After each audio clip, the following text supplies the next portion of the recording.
Hello. It's been a while. I've been sick this week. So, Sunday was the last day I recorded, and today is now Friday. So, it's been a little bit. I may have to stop and cough a couple times during this, but we're fine. We'll just keep going, and my voice is going to sound a little bit because I'm still getting over being sick. So, I waited as long as I could, but I officially don't have an episode for tomorrow morning. So I'm going to get this done. I'm going to cough real quick and then we'll get started. I'm so sorry. Okay. Chapter 21 today. Welcome to Bite at a Time Books, where we read you your favorite classics one bite at a time. My name is Bree Carlisle, and I love to read and wanted to share my passion with listeners like you. If you enjoy our show, be sure to follow us so you get all the new episodes. If you want to see exclusive behind the scenes of our show, join our Patreon. We would also love for you to drop us a rating on your favorite podcast platform and share our show with your friends. You can catch us on all the social medias at Bite at a Time Books. We are now part of the Bite at a Time Books Productions Network. If you ever wondered what inspired your favorite classic novelists to write their stories, what was happening in their lives or the world at the time, check out Bite at a Time Books Behind the Story, wherever you listen to podcasts. Today we will be continuing Jane Eyre by Charlotte Bronte. Okay.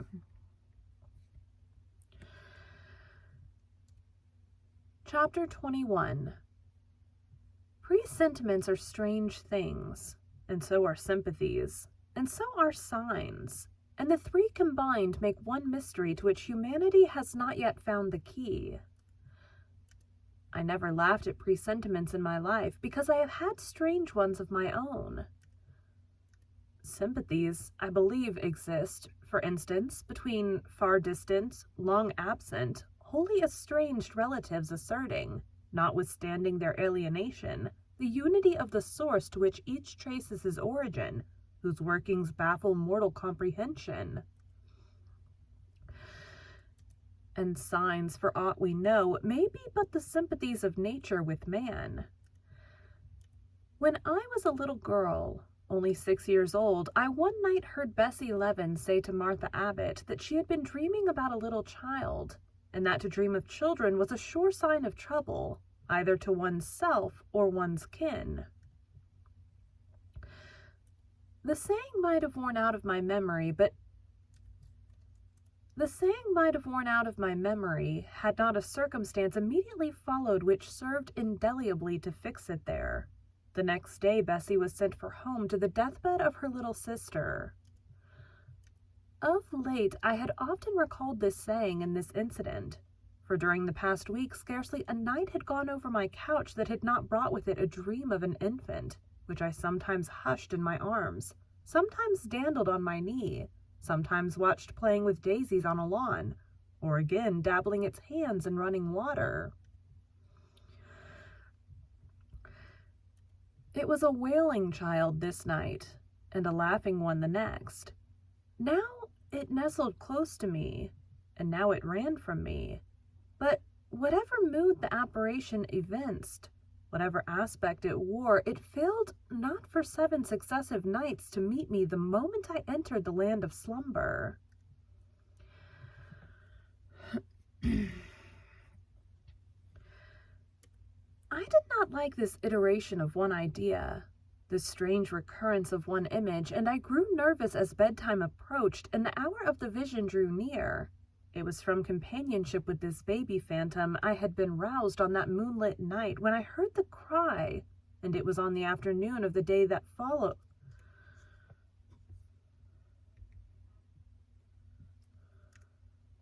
And it was on the afternoon of the day following I was summoned downstairs by a message that someone wanted me in Mrs. Fairfax's room. On repairing thither, I found a man waiting for me. Having the appearance of a gentleman's servant, he was dressed in deep mourning. and the hat he held in his hand was surrounded with a crape band. "I dare say you hardly remember me, miss," he said, rising as I entered, "but my name is Levin. I lived coachman with Mrs. Reed when you were at Gateshead 8 or 9 years since, and I live there still." "Oh, Robert! How do you do? I remember you very well. You used to give me a ride sometimes on Miss Georgiana's bay pony. And how is Bessie? You are married to Bessie?" "Yes, miss. My wife is very hearty, thank you. She brought me another little one about 2 months since. We have 3 now, and both mother and child are thriving." "And are the family well at the house, Robert?" "I am sorry I can't give you better news of them, miss. They are very badly at present, in great trouble."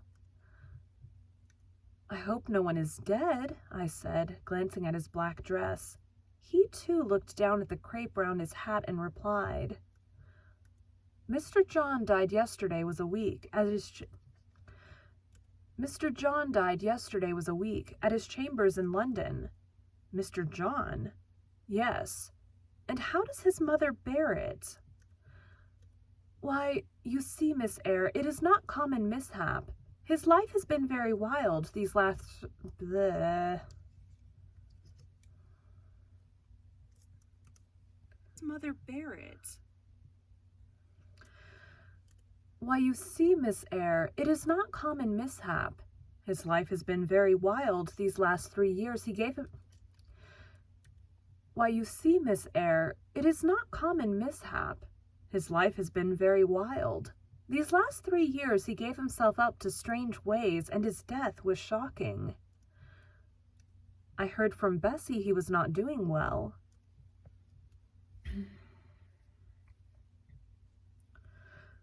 "Doing well? He could not do worse. He ruined his health and his estate amongst the worst men and the worst women. He got into debt and into jail. His mother helped him out twice, but as soon as he was free, he returned to his old companions and habits." Excuse me.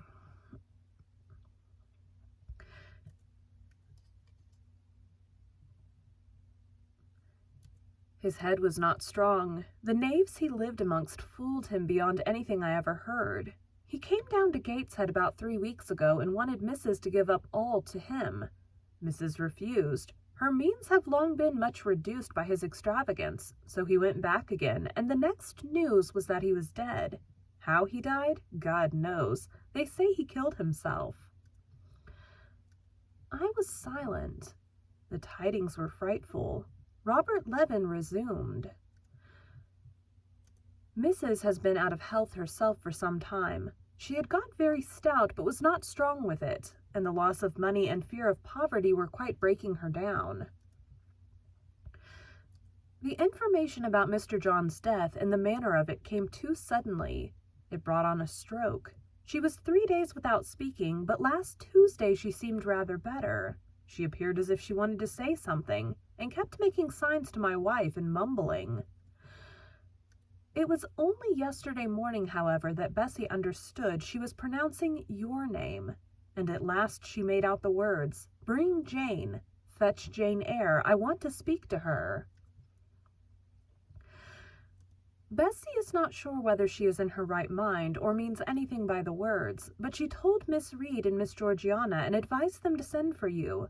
The young ladies put it off at first, but their mother grew so restless and said, 'Jane, Jane,' so many times, that at last they consented. I left Gateshead yesterday, and if you can get ready, miss, I should like to take you back with me early tomorrow morning." "Yes, Robert, I shall be ready. It seems to me that I ought to go." "I think so too, miss. Bessie said she was sure you would not refuse, but I suppose you will have to ask leave before you can get off?" "Yes, and I will do it now." "Yes, and I will do it now." And having directed him to the servants' hall, and recommended him to the care of John's wife and the attention of John himself, I went in search of Mr. Rochester.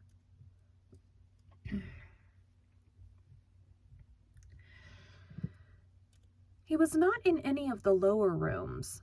He was not in the yard, the stables, or the grounds. I asked Mrs. Fairfax if she had seen him. Yes, she believed he was playing billiards with Miss Ingram. To the billiard room I hastened.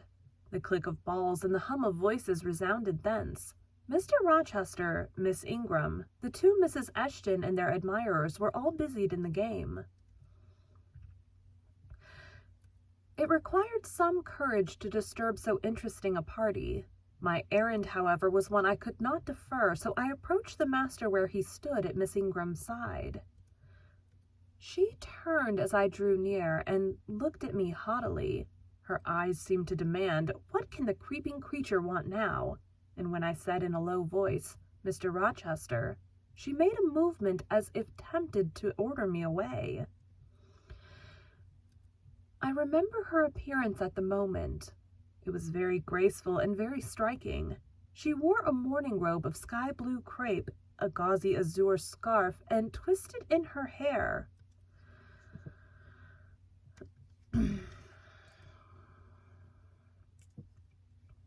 To order me away. I remember her appearance at the moment. It was very graceful and very striking. She wore a morning robe of sky-blue crepe. A gauzy azure scarf was twisted in her hair. She had been all animation with the game, and irritation. She had been all animation with the game, and irritated pride did not lower the expression of her haughty lineaments. "Does that person want you?" she inquired of Mr. Rochester, and Mr. Rochester turned to see who the person was. He made a curious grimace, one of his strange and equivocal demonstrations, threw down his cue, and followed me from the room. "Well, Jane," he said, as he rested his back against the schoolroom door, which he had shut. "If you please, sir, I want leave of absence for a week or two." "What to do? Where to go?" "To see a sick lady who has sent for me." "What sick lady? Where does she live?" "At Gateshead, in Shire." "Shire? That is 100 miles off. Who may she be that sends—" "Shire? That is 100 miles off. Who may she be that sends for people to see her that distance?" "Her name is Reed, sir. Mrs. Reed." "Reed of Gateshead? There was a Reed of Gateshead, a magistrate." "It is his widow, sir." "And what have you to do with her? How do you know her?"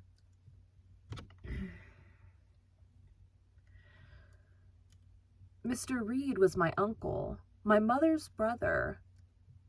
"The deuce he was! You never told me that before. You always said you had no relations." "None that would own me, sir. Mr. Reed is dead, and his wife cast me off." "Why?" "Because I was poor and burdensome, and she disliked me."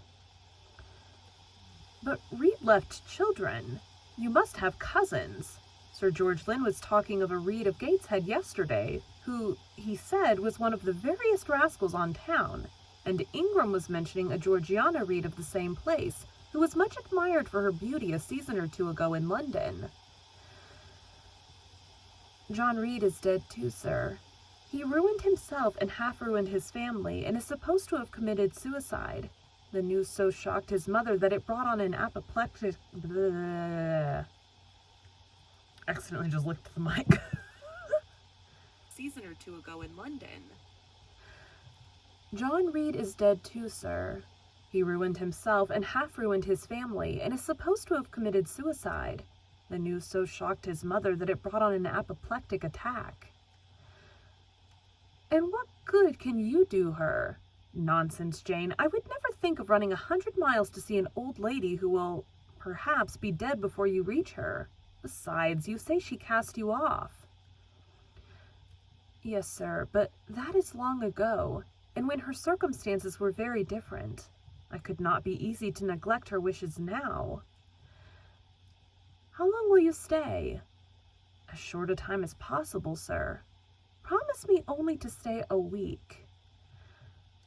"I had better not pass my word. I might be obliged to break it." At all events, you will come back. You will not be induced under any pretext to take up a permanent residence with her? Oh no, I shall certainly return if all be well. And who goes with you? You don't travel 100 miles alone. No, sir, she has sent her coachman. A person to be trusted? Yes, sir. He has lived 10 years in the family. Mr. Rochester meditated. When do you wish to go? Early tomorrow morning, sir.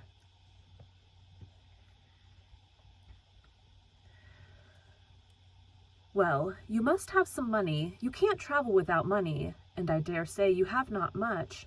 I have given you no salary yet. How much have you in the world, Jane? He asked, smiling. I drew out my purse. A meager thing it was. 5 shillings, sir. He took the purse, poured the hoard into his palm, and chuckled over it as if its scantiness amused him. Soon he produced his pocketbook. Here, said he, offering me a note. It was £50, and he owed me but 15.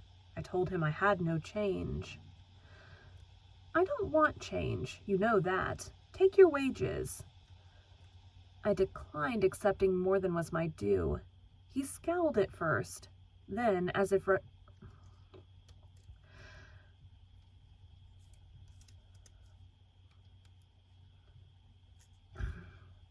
Take your wages. I declined, accepting more than was my due. He scowled at first. Then, as if recollecting something, he said, Right.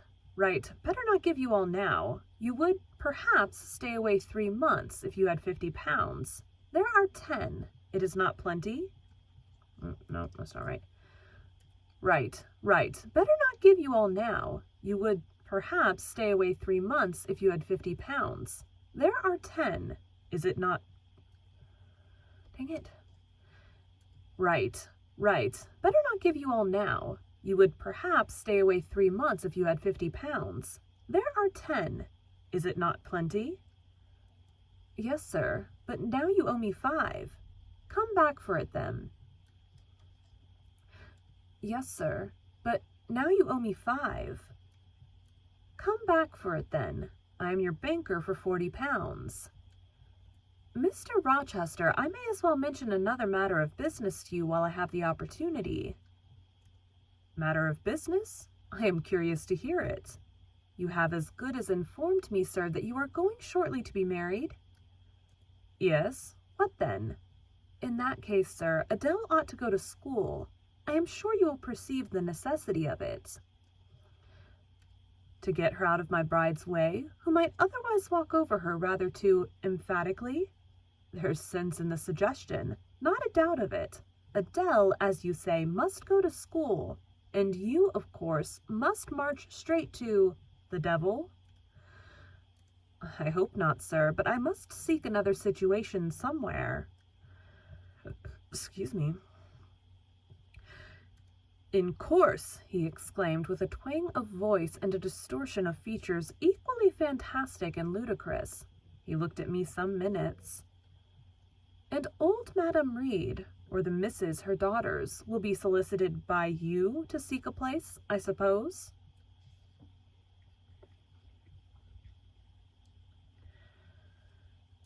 No, sir, I am not on such terms with my relatives as would justify me in asking favors of them, but I shall advertise.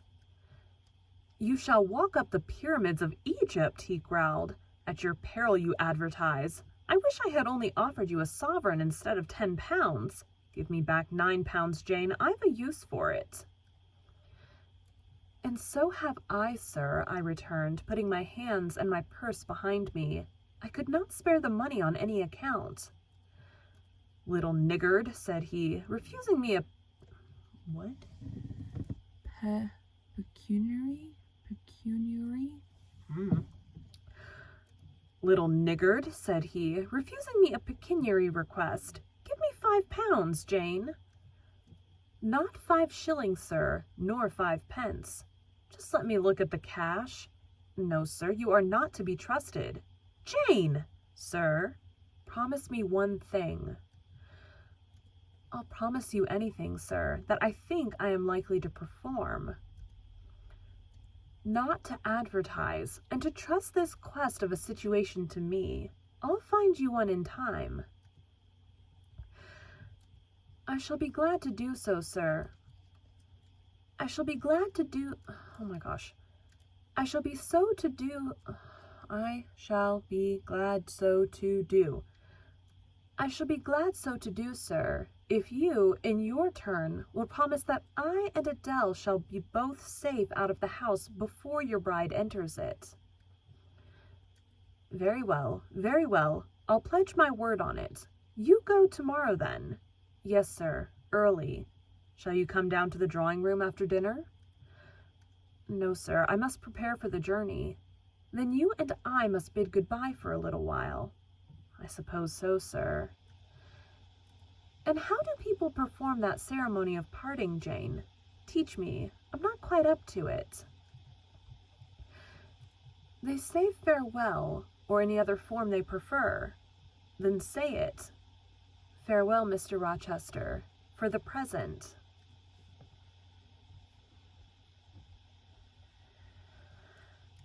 What must I say? The same, if you like, sir. Farewell, Miss Eyre, for the present. Is that all? Yes. It seems stingy to my notions, and dry, and unfriendly. I should like something else, a little addition to the rite. If one shook hands, for instance. But no, that would not content me either. So you'll do no more than say farewell, Jane?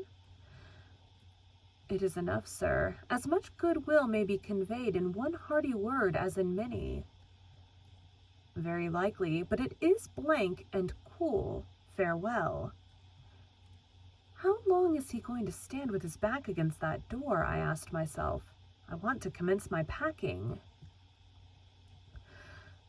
The dinner bell rang, and suddenly away he bolted, without another syllable. I saw him no more during the day, and was off before he had risen in the morning. I reached the lodge at Gateshead about 5 o'clock in the afternoon of the 1st of May. I stepped in there before going up to the hall. It was very clean and neat. The ornamental windows were hung with little white curtains. The floor was spotless. The grate and fire irons were burnished bright, and the fire burnt clear. Bessie sat on the hearth, nursing her last-born, and Robert and his sister played quietly in a corner. Bless you, I knew you would come, exclaimed Mrs. Levin as I entered. Yes, Bessie, said I, after I had kissed her, and I trust I am not too late. How is Mrs. Reed? Alive still, I hope. Yes, she is alive, and more sensible and collected than she was. The doctor said she may linger a week...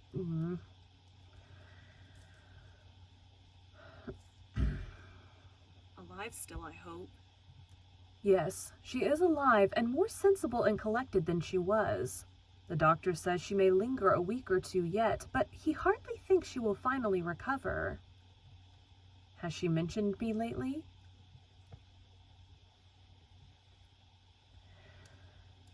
She was talking of you only this morning, and wishing you would come, but she is sleeping now, or was 10 minutes ago when I was up at the house. She generally lies in a kind of lethargy all the afternoon, and wakes up about 6 or 7. Will you rest yourself here an hour, miss, and then I will go up with you.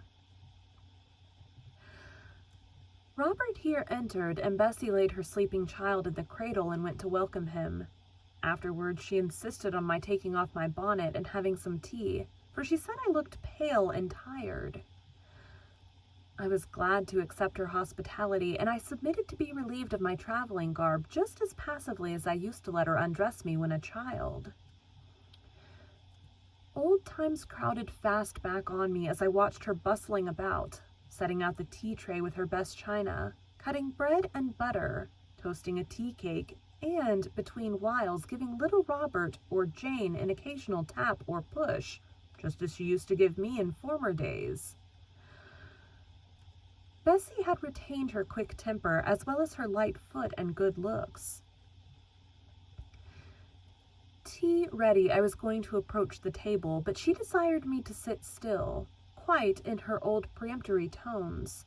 I must be served at the fireside, she said, and she placed before me a little round stand with my cup and a plate of toast, absolutely as she used to accommodate me with some privately purloined dainty on a nursery chair. And I smiled and obeyed her as in bygone days. She wanted to know if I was happy at Thornfield Hall, and what sort of a person the mistress was, and when I told her there was only a master, whether he was a nice gentleman, and if I liked him. I told her he was rather an ugly man, but quite a gentleman, and that he treated me kindly, and I was content. Then I went on to describe to her the gay company that had lately been staying at the house, and to these details Bessie listened with interest. They were precisely of the kind she relished. Oops. Dang it. I accidentally clicked on that one. There we go. In such conversation, an hour was soon gone. Bessie restored to me my bonnet, and accompanied by her, I quitted the lodge for the hall. It was also accompanied by her that I had, nearly 9 years ago, walked down the path I was now ascending. On a dark, misty, raw morning in January, I had left a hostel roof with a desperate and embittered heart, a sense of outlawry and almost of reprobation, to seek the chilly harborage of Lowood, that bourne so far away and unexplored. The same hostel roof now again rose before me. My prospects were doubtful yet, and I had yet an aching heart I still felt as a wanderer on the face of the earth. But I experienced firmer trust in myself and my own powers, and less withering dread of oppression. The gaping wound of my wrongs, too, was now quite healed, and the flame of resentment extinguished. "You shall go into the breakfast room first," said Bessie, as she preceded me through the hall. "The young ladies will be there." In another moment I was within that apartment. There was every article of furniture looking just as it did on the morning I was first introduced to Mr. Brocklehurst. The very rug he had stood upon still covered the hearth. Glancing at the bookcases, I thought I could distinguish the 2 volumes of Bewick's British Birds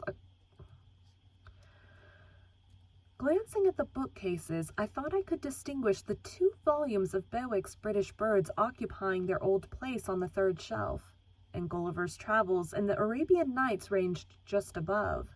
The inanimate objects were not changed, but the living things had altered past recognition. 2 young ladies appeared before me, one very tall, almost as tall as Miss Ingram, very thin, too, with a sallow face and severe mien. There was something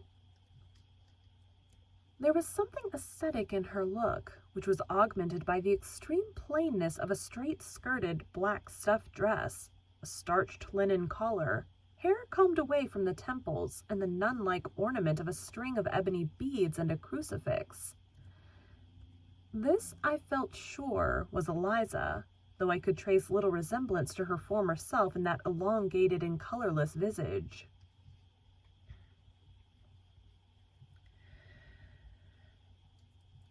The other was as certainly Georgiana, but not the Georgiana I remembered, the slim and fairy-like girl of 11. Excuse me.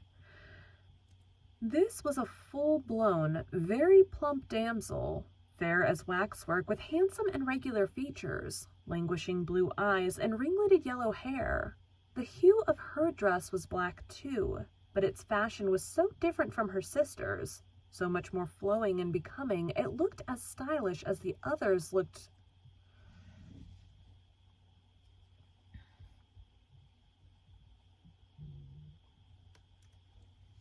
So much more flowing and becoming.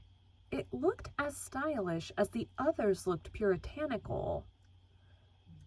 In each of the sisters there was one trait of the mother, and only one. The thin and pallid elder daughter had her parents... Oh my gosh. In each of the sisters, there was one trait of the mother, and only one. The thin and pallid elder daughter had her parents' caring-born eye. The blooming and luxuriant younger daughter had her contour of jaw and chin, perhaps a little softened, but still imparting an indescribable hardness to the countenance otherwise so voluptuous and buxom. Buxom.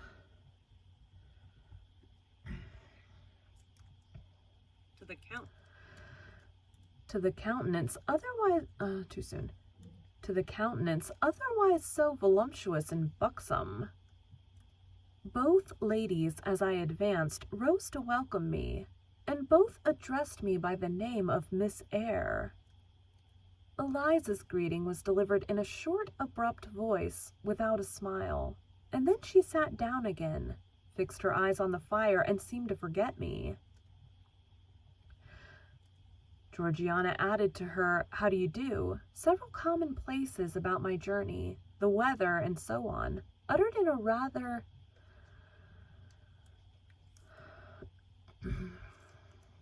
seemed to forget me.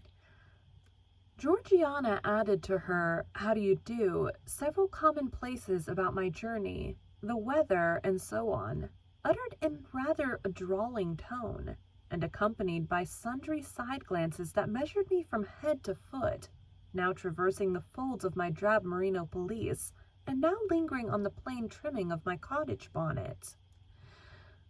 Young ladies have a remarkable way of letting you know that they think you a quiz, without actually saying the words. A certain superciliousness of look, coolness of manner, nonchalance of tone express fully their sentiments on the point, without committing them by any positive rudeness in word or deed.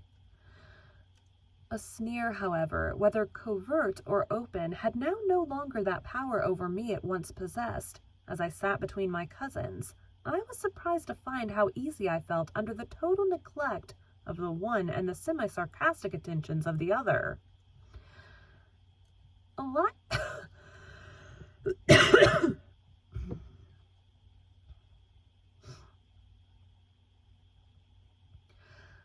Eliza did not mortify, nor Georgiana ruffle me. The fact was, I had other things to think about. Within the last few months, feelings had been stirred in me so much more potent than they could raise. Pains and pleasures so much more acute and exquisite had been excited than any it was in their power to inflict or bestow.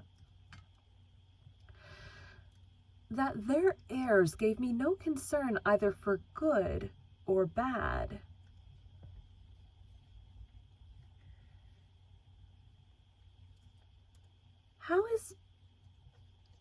How is Mrs. Reed? I asked soon, looking calmly at Georgiana, who thought fit to bridle at the direct address, as if it were an unexpected liberty. Mrs. Reed? Ah, Mamma, you mean. She is extremely poorly. I doubt if you can see her tonight. If, said I, you would just step upstairs and tell her I am come, I should be much obliged to you. Georgiana almost started, and she opened her blue eyes wild and wide. I know she had a particular wish to see me, I added, and I would not defer attending to her desire longer than is absolutely necessary. Mamma dislikes being disturbed in an evening, remarked Eliza. I soon rose, quietly took off my bonnet and gloves, uninvited, and said I would just step out to Bessie, who was, I dared say, in the kitchen, and ask her to ascertain whether Mrs. Reed was disposed to receive me or not tonight. I went, and having found Bessie and dispatched her on my errand, I proceeded to take further measures. It had heretofore been my habit always to shrink from arrogance. Received as I had been today, I should, a year ago, have resolved to quit Gateshead the very next morning. Now it was disclosed to me all at once that that would be a foolish plan. had taken a journey of 100 miles to see my aunt, and I must stay with her till she was better, or dead as to her daughter's pride or folly.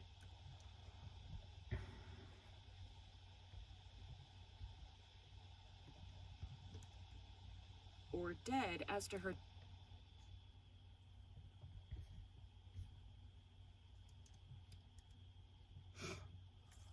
be a foolish plan. I had taken a journey of 100 miles to see my aunt, and I must stay with her till she was better or dead. As to her daughter's pride or folly, I must put it on one side, make myself independent of it. So I addressed the housekeeper, asked her to show me a room, told her I should probably be a visitor here for a week or two, had my trunk conveyed to my chamber, and followed it thither myself. I met Bessie on the landing. "Mrs. is awake," said she. "I have told her you are here. Come and let us see if she will know you."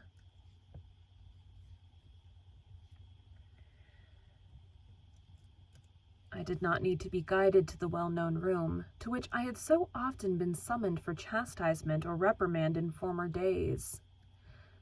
I hastened before Bessie.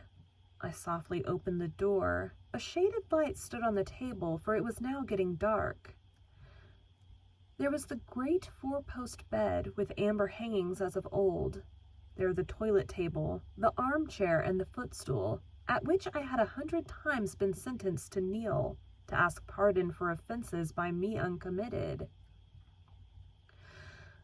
I looked into a certain corner near, half expecting to see the slim outline of a once dreaded switch which used to lurk there, waiting to leap. Oh my gosh.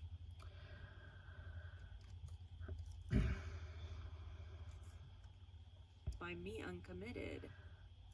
I looked into a certain corner near, half expecting to see the slim outline of a once dreaded switch which used to lurk there, waiting to leap out imp-like and lace my quivering palm or shrinking neck. I approached the bed.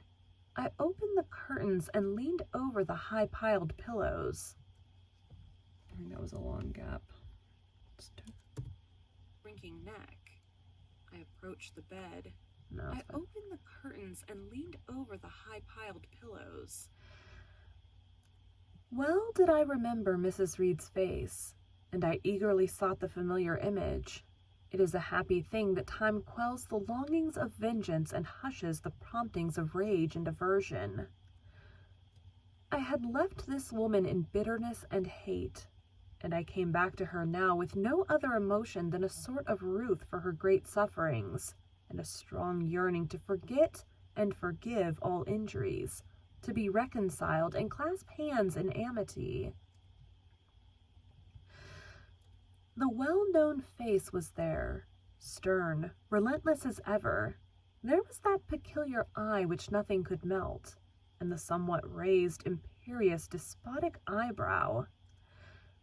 How often had it lowered on me menace and hate, and how the recollection of childhood's terrors and sorrows revived as I traced its harsh line now.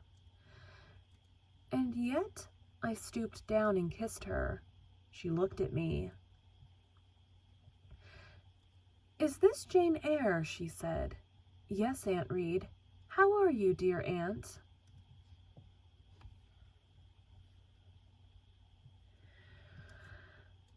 I had once vowed that I would never call her aunt again. I thought it no sin to forget and break that vow now.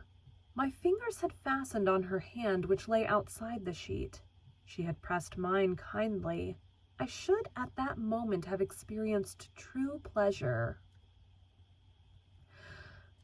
But unimpressionable natures are not so soon softened, nor are natural antipathies so readily eradicated. Mrs. Reed took her hand away, and, turning her face rather from me, she remarked that the night was warm.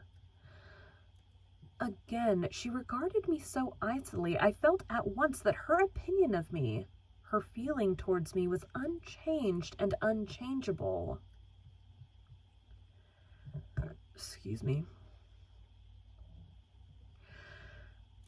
I knew by her stony eye.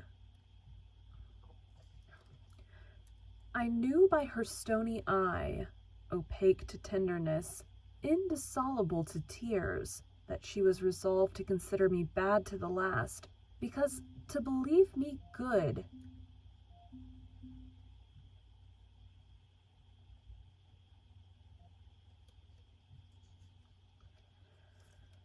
I have an alarm go off for my kid to drink water.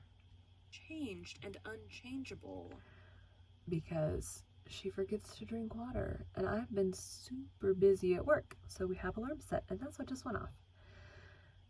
I knew by her stony eye, opaque to tenderness, indissoluble to tears, that she was resolved to consider me bad to the last, because to believe me good would give her no generous pleasure, only a sense of mortification.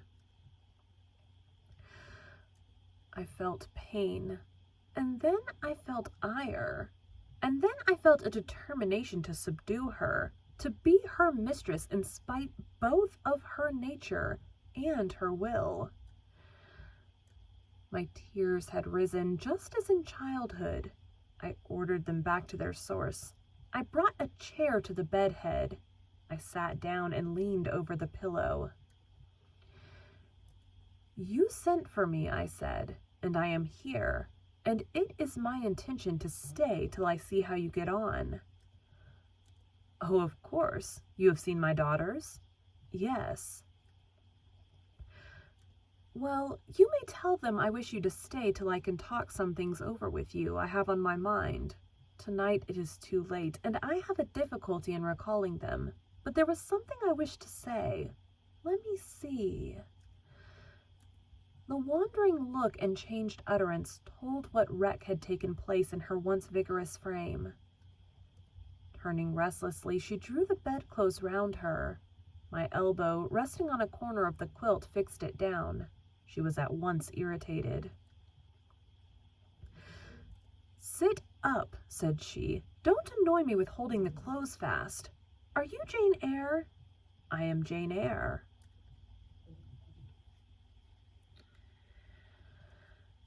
I have had more trouble with that child than anyone would believe. Such a burden to be left on my hands, and so much annoyance as she caused me, daily and hourly, with her incomprehensible disposition, and her sudden starts of temper, and her continual, unnatural watchings of one's movements. I declare she talked to me once like something mad or like a fiend. No child ever spoke or looked as she did. I was glad to get her away from the house. What did they do with her at Lowood? The fever broke out there, and many of the pupils died. She, however, did not die, but I said she did. I wish she had died. A strange wish, Mrs. Reed. Why do you hate her so? I had a dislike to her mother always, for she was my husband's only sister, and a great favorite with him. He opposed the family's disowning her when she made her low marriage, and when news came of her death, he wept like a simpleton. He would send for the baby, though I entreated him rather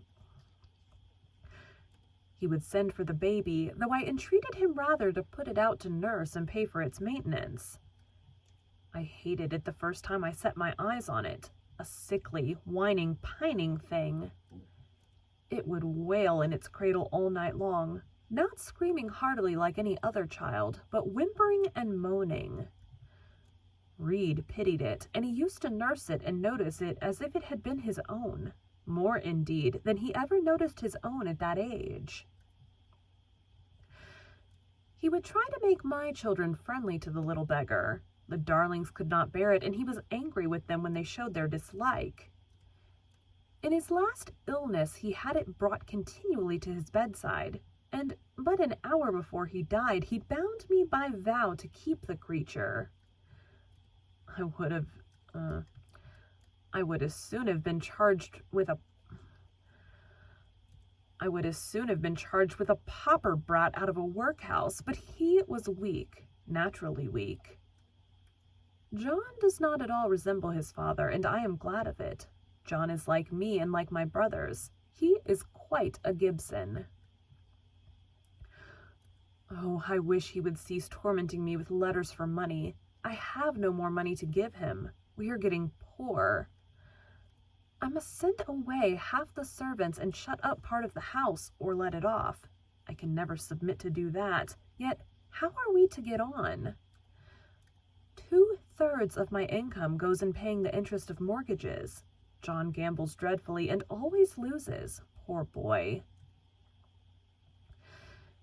He is beset by sharpers. John is sunk and degraded. His look is frightful. I feel ashamed for him when I see him.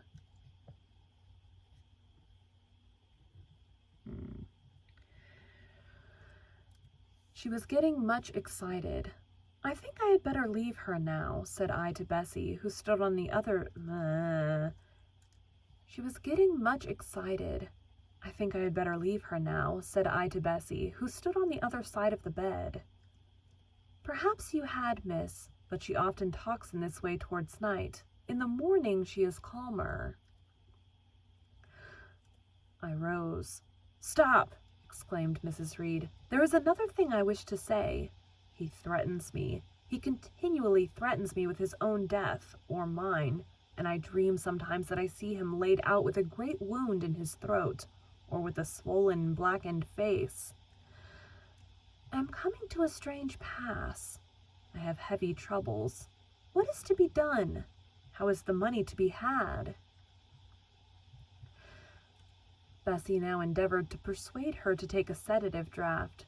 She succeeded with difficulty. Soon after, Mrs. Reed grew more composed and sank into a dozing state. I then left her. More than 10 days elapsed before I had again any conversation with her. She continued either delirious or lethargic, and the doctor forbade everything which could painfully excite her. Meantime, I got on as well as I could with Georgiana and Eliza.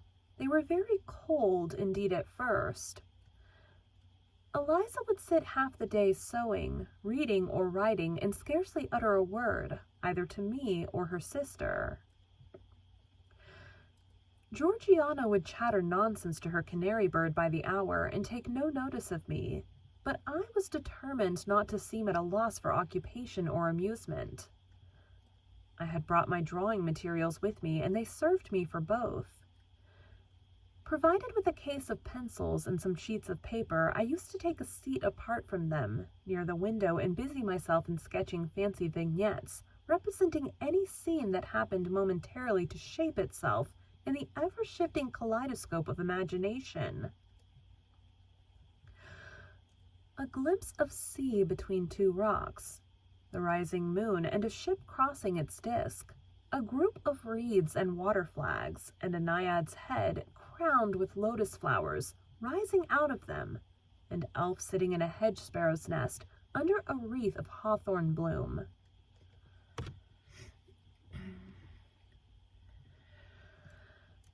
One morning I fell to sketching a face.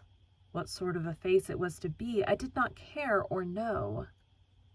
I took a soft black pencil, gave it a broad point, and worked away. Soon I had traced on the paper a broad and prominent forehead and a square lower outline of visage. That contour gave me pleasure. My fingers proceeded actively to fill it with features. Strong, marked horizontal eyebrows must be traced under that brow. Then followed naturally a well-defined nose with a straight ridge and full nostrils, then a flexible-looking mouth, by no means narrow, then a firm chin with a decided cleft down the middle of it. Of course, some black whiskers were wanted, and some jetty hair tufted on the temples and waved above the forehead. Now for the eyes. I had left them to the last because they required the most careful working. I drew them large. I shaped them well. The eyelashes I traced long and somber, the irises lustrous and large. Good. But not quite the thing, I thought as I surveyed the effect. They want more force and spirit, and I wrought the shades blacker that the lights might flash more brilliantly. A happy touch or two secured success. There, I had a friend's face under my gaze, and what did it signify that those young ladies turned their backs on me? I looked at it. I smiled at the speaking likeness. I was absorbed and content.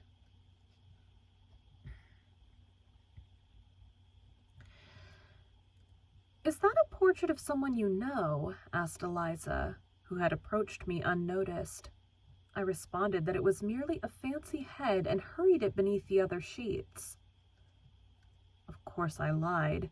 It was in fact a very faithful representation of Mr. Rochester.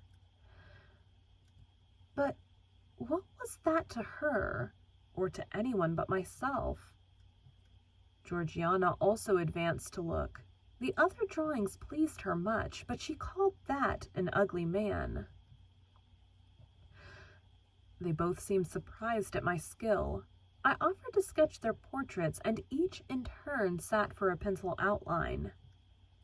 Then Georgiana produced her album. I promised to contribute a watercolor drawing. This put her at once into good humor. She proposed a walk in the grounds. Before we had been out 2 hours, we were deep in a confidential conversation. She had favored me with a description of the brilliant winter she had spent in London 2 seasons ago, of the admiration she had there excited, the attention she had received. And I even got hints of the titled conquest she had made. In the course of the afternoon and evening, these hints were enlarged on. Various soft conversations were reported, and sentimental scenes represented, and, in short, a volume of a novel of fashionable life was that day improvised by her for my benefit. The communications were renewed from day to day. They always ran on the same theme: herself, her loves and woes. It was strange. She never once adverted either to her mother's illness or her brother's death, or the present gloomy state of the family's prospects. Her mind seemed wholly taken up with reminiscences of past gaiety and aspirations after dissipations to come. She passed about 5 minutes each day in her mother's sick room, and no more.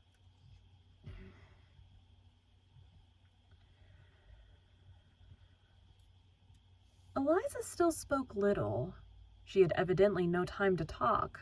I never saw a busier person than she seemed to be, yet it was difficult to say what she did, or rather to discover any result of her diligence. She had an alarm to call her up early. I know not how she occupied herself before breakfast, but after that meal she divided her time into regular portions, and each hour had its allotted task. 3 times a day she studied a little book, which I found on inspection was a common prayer book. I asked her once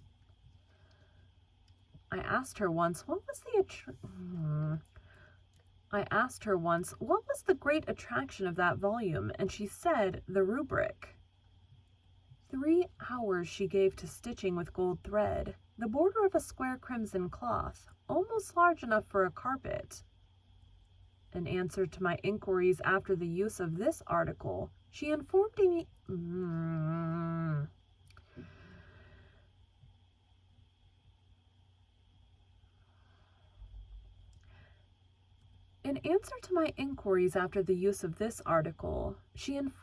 it was a covering for the altar of a new church lately erected near Gateshead.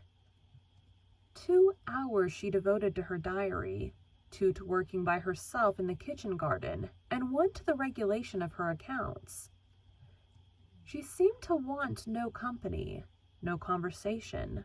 I believe she was happy in her way. This routine sufficed for her, and nothing annoyed her so much as the occurrence of any incident which forced her to vary its clockwork regularity. She told me one evening, when more disposed to be communicative than usual, that John's conduct and the threatened ruin of the Bleh. She told me one evening, when more disposed to be communicative than usual, that John's conduct and the threatened ruin of the family had been a source of profound affliction for her, but she had now, she said, settled her mind and formed her resolution.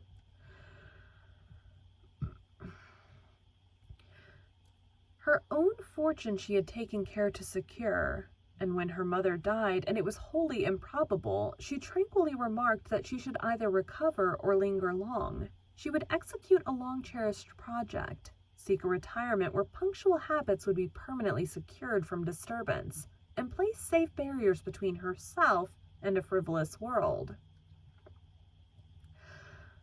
I asked if Georgiana would accompany her. Of course not. Georgiana and she had nothing in common. They never had had. She would not be burdened with her society for any consideration. Georgiana should take her own course, and she, Eliza, would take hers.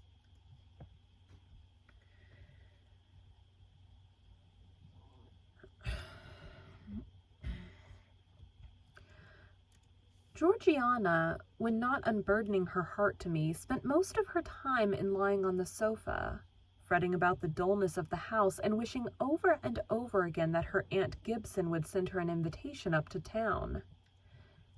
It would be so much better, she said, if she could only get out of the way for a month or two, till all was over. I did not ask what she meant by all being over, but I suppose she referred to the expected decease of her mother and the gloomy sequel of funeral rites. Eliza generally took no more notice of her sister's indolence and complaints than if no such murmuring, lounging object had been before her. One day, however, as she put away her account book and unfolded her embroidery, she suddenly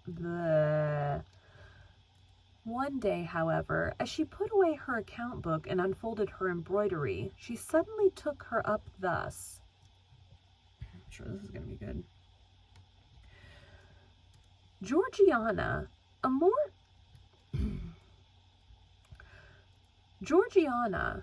more vain and absurd animal than you was certainly never allowed to cumber the earth. You had no right to be born, for you make no use of life. Instead of living for, in, and with yourself as a reasonable being ought, you seek only to fasten your feebleness on some other person's strength. If no one can be found willing to burden her or himself with such a fat, weak, puffy, useless thing, you cry out that you are ill-treated, neglected, miserable. Then, too, existence for you must be a scene of continual change and excitement, or else the world is a dungeon. You must be admired, you must be courted, you must be flattered, you must have music, dancing, and society, or you languish, you die away. Have you no sense to devise a system which will make you independent of all efforts and all wills, but your own? Take one day, share it into sections, to each section Take one day, share it into sections, to each section apportion its task. Leave no stray unemployed quarters of an hour, 10 minutes, 5 minutes. Include all. Do each piece of business in its turn with method, with rigid regularity. The day will close almost before you are aware it has begun, and you are indebted to no one for helping you to get rid of one vacant moment. You have had to seek no one's company, conversation, sympathy, forbearance. You have lived, in short, as an independent being ought to do. Take this advice, the first and last I shall offer you, then you will not want me or anyone else, happen what may. Neglect it. Go on as heretofore, craving, whining, and idling, and suffer the results of your idiocy, however bad and insufferable they may be. I tell you this plainly, and listen, for though I shall no more repeat what I am now about to say, I shall steadily act on it. After my mother's death, I washed my hands my mother's death, I wash my hands of you. From the day her coffin is carried to the vault in Gateshead Church, you and I will be as separate as if we had never known each other. You need not think that because we chance to be born of the same parents, I shall suffer you to fasten me down by even the feeblest claim. I can tell you this, if the whole human race, ourselves excepted, were swept away, and we two stood alone on the earth, I would leave you in the old world and betake myself to the new. She closed her lips.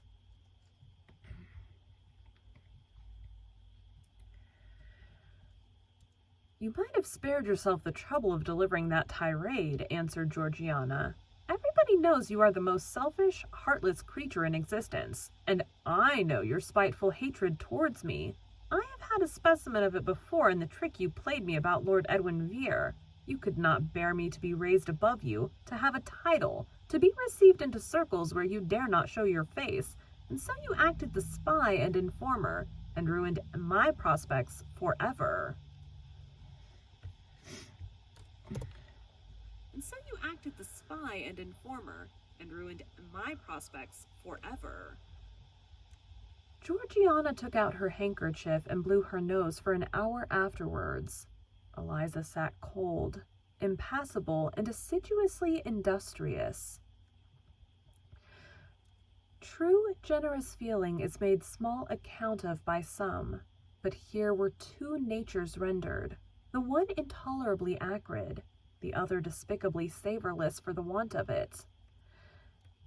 Feeling without judgment is a washy draught indeed, but judgment untempered by feeling is too bitter and husky a morsel for human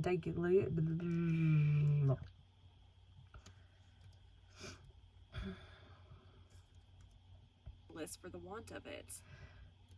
Feeling without judgment is a washy draught indeed, but judgment untempered by feeling is too bitter and husky a morsel for human deglution. It was a wet and windy afternoon. Georgiana had fallen asleep on the sofa over the perusal of a novel. Eliza was gone to attend a Saint's Day service at the new church, for in matters of religion she was a rigid formalist, no weather ever prevented.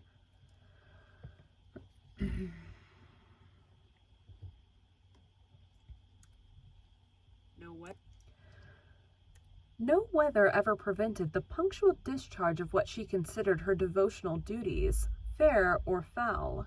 She went to church thrice every Sunday, and as often on weekdays as there were prayers. I bethought myself to go upstairs and see how the dying woman sped, who lay there almost unheeded. The very servants paid her but a remittent attention. The hired nurse, being little looked after, would slip out of the room whenever she could. Bessie was faithful, but she had her own family to mind and could only come occasionally to the hall. I found the sick room unwatched, as I had expected. No nurse was there. The patient lay still and seemingly lethargic, her livid face sunk in the pillows. The fire was dying in the grate. I renewed the fuel, rearranged the bedclothes, gazed a while on her who could not now gaze on me, and then I moved away to the window. The rain beat strongly against the panes. The wind blew tempestuously. One lies there, I thought, who will soon be beyond the war of earthly elements. Whither will that spirit, now struggling to quit its material tenement, flit when at length released?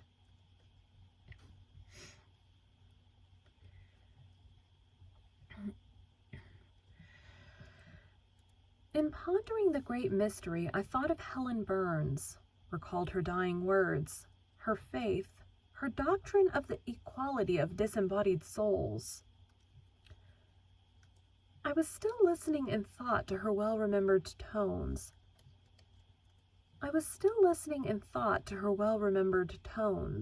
Still picturing her pale and spiritual aspect, her wasted face and sublime gaze as she lay on her placid deathbed, and whispered her longing to be restored to her divine Father's bosom, when a feeble voice murmured from the couch behind.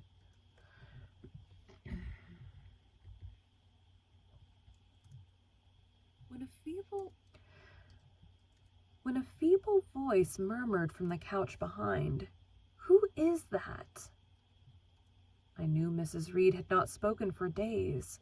Was she reviving? I went up to her. "It is I, Aunt Reed." "Who? I?" was her answer. "Who are you?" Looking at me with surprise and a sort of alarm, but still not wildly. "You are quite a stranger to me. Where is Bessie?" "She is at the lodge, Aunt." "Aunt," she repeated. "Who calls me Aunt? You are not one of the Gibsons, and yet I know you. That face, and the eyes and forehead, are quite familiar to me. You are like... Why, you are like Jane Eyre." I said nothing. I was afraid of occasioning some shock by declaring my identity. "Yes," said she, "I am afraid it is a mistake. My thoughts deceive me. I wished to see Jane Eyre, and I fancy a likeness where none exists. Besides, in 8 years she must be so changed." I now gently assured her that I was the person she supposed and desired me to be, and seeing that I was understood and that her senses were quite collected, I explained how Bessie had sent her husband to fetch me from Thornfield. "I am very ill, I know," she said ere long. "I was trying to turn myself a few minutes since, and find I cannot move a limb. It is as well I should ease my mind before I die. What we think little of in health burdens us at such an hour as the present is to me. Is the nurse here, or is there no one in the room but you?" I assured her we were alone.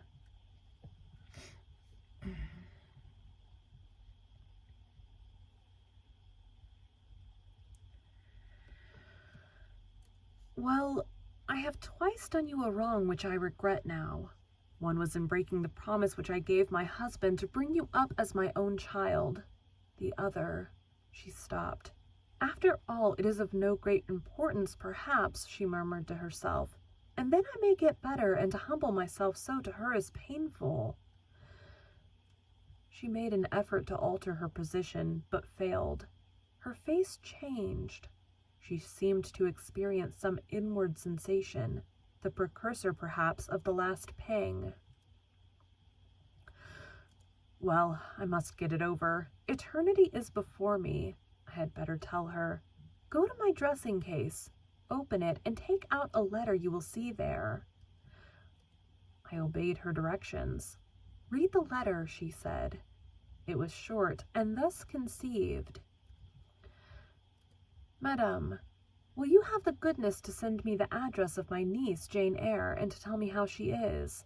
It is my intention to write shortly and desire her to come to me at Madeira. Providence has blessed my endeavors to secure a competency, and as I am unmarried and childless, I wish to adopt her during my life and bequeath her at my death whatever I may have to leave. I am Madame John Eyre, Madeira."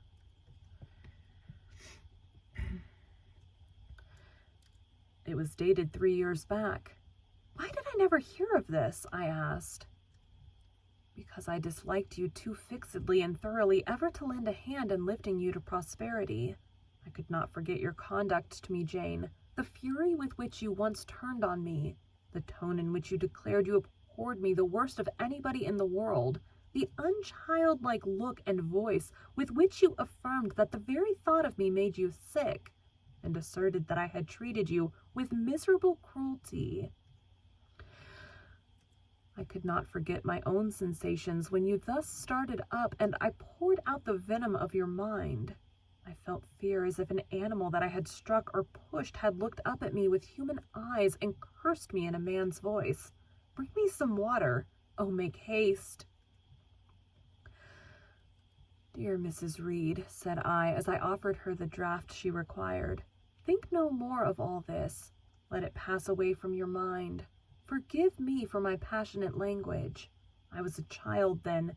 8, 9 years have passed since that day." She heeded nothing of what I said. But when she had tasted the water and drawn breath, she went on thus. I tell you I could not forget it, and I took my revenge. For you to be adopted by your uncle and placed in a state of ease and comfort was what I could not endure. I wrote to him. I said I was sorry for his disappointment, but Jane Eyre was dead. She had died of typhus fever at Lowood. Now, act as you please. Write and contradict my assertion. Expose my falsehood as soon as you like. You were born, I think, to be my torment. My last hour is racked by the recollection of a deed which, but for you, I should never have been tempted to commit. This chapter is really long. If you could but be persuaded to think no more of it, aunt, and to regard me with kindness and forgiveness. You have a very bad disposition, said she, and one to this day I feel it impossible to understand.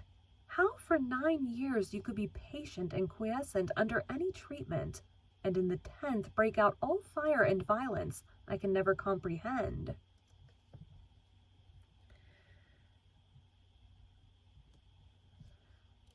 My disposition is not so bad as you think. I am passionate, but not vindictive. Many a time as a little child I should have been glad to love you if you would have let me, and I long earnestly to be reconciled to you now. Kiss me, aunt. I approached my cheek to her lips. She would not touch it. She said I oppressed her by leaning over the bed, and again demanded water. As I laid her down, for I raised her and supported her on my arm while she drank, I covered her ice-cold and clammy hand with mine. The feeble fingers shrank from my touch. The glazing eyes shunned my gaze. Love me then, or hate me as you will, I said at last. You have my full and free forgiveness. Ask now for God's, and be at peace.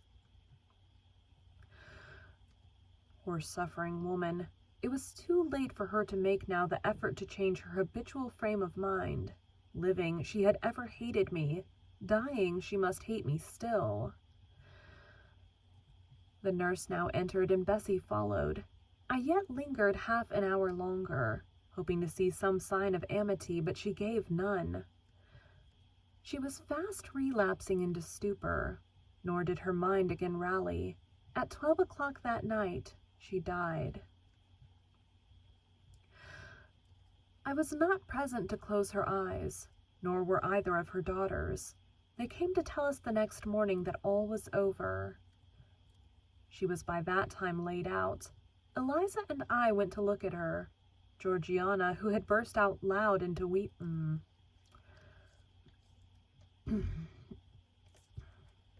Morning that all was over. She was by that time laid out. Eliza and I went to look at her. Georgiana, who had burst out into loud weeping, said she dared not go. There was stretched Sarah Reed's once robust and active frame, rigid and still. Her eye of flint was covered with its cold lid. Her brow and strong traits wore yet the impress of her inexorable soul. A strange and solemn object was that corpse to me. I gazed on it with gloom and pain. Nothing soft, nothing sweet, nothing pitying or hopeful or subduing did it inspire, only a grating anguish for her woes, not my loss. And a somber, tearless dismay at the fearlessness of death in such a form. Eliza surveyed her parent calmly. After a silence of some minutes, she observed, "With her constitution, she should have lived to a good old age. Her life was shortened by trouble." And then a spasm constricted her mouth for an instant. As it passed away, she turned and left the room, and so did I. Neither of us had dropped a tear.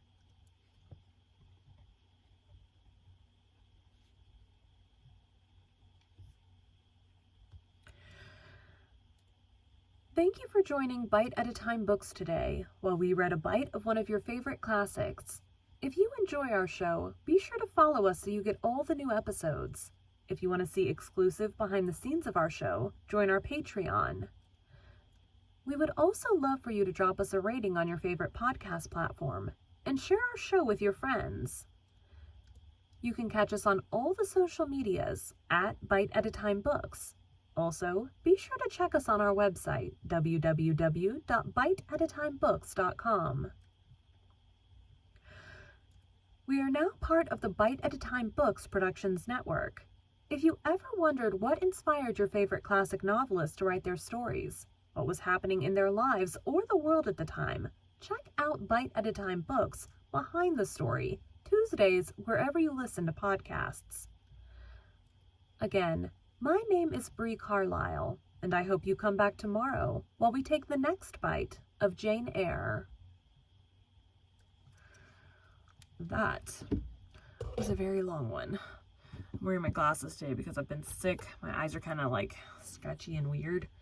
So I haven't wanted to put contacts in the eyes. And the plan was, beginning of January, to start eating well, losing weight. Then we had family in town. And then we had my work went insane. And then we had being sick and just not feeling like eating or being starving because I was so busy with work. I forgot to eat. So next week, start being healthy and hopefully losing some weight. So that will be fun. And I have the plan for the next 3 days, 3-day weekend for me of getting a bunch of these done. Thanks, guys.